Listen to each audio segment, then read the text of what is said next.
নমস্কাৰ বন্ধু বান্ধৱীসকল, মই আবৃত্তি কৰিবলৈ লোৱা কবিতাটো হৈছে সুগন্ধি পখিলাৰ কবি হীৰেণ ভট্টাচাৰ্যদেৱৰ দ্বাৰা ৰচিত মোৰ দেশ।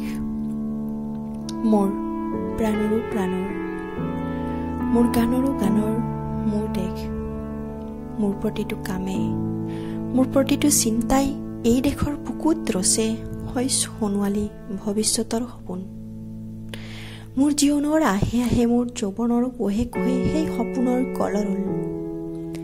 দেখে দেখে দেশ আছে, এনে বহু দেশৰ অৰঙে দৰঙে মই ঘূৰিছোঁ। বহু বন্ধুৰ সতে হাতে হাতে হাত ধৰি ফুৰিছোঁ।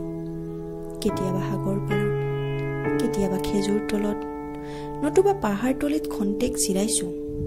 প্ৰাণ খুলি প্ৰাণৰ কথা পাতিছোঁ। তাৰপিছত আকৌ আৰম্ভ কৰিছোঁ নতুন যাত্ৰা। এনে বহু যাত্ৰাৰ শেষ মোৰ দেশ, যাৰ বুকুৰ ৰুমে মোক দিছে ভাল পোৱাৰ আনন্দ, যৌৱনৰ প্ৰাচুৰ্য, জীৱনৰ নতুন অৰ্থ। এই দেশৰ প্ৰতিটো পুৱাই মোলৈ লুকাই আনে ঐশ্বৰ্যৰ বিপুল সম্ভাৰ। প্ৰতিটো সন্ধিয়াই বয়ানে স্নিগ্ধ ফুলৰ সুবাস। প্ৰতিটো ঋতুৱেই মোক দি যায় জীৱনৰ আশীৰ্বাদ।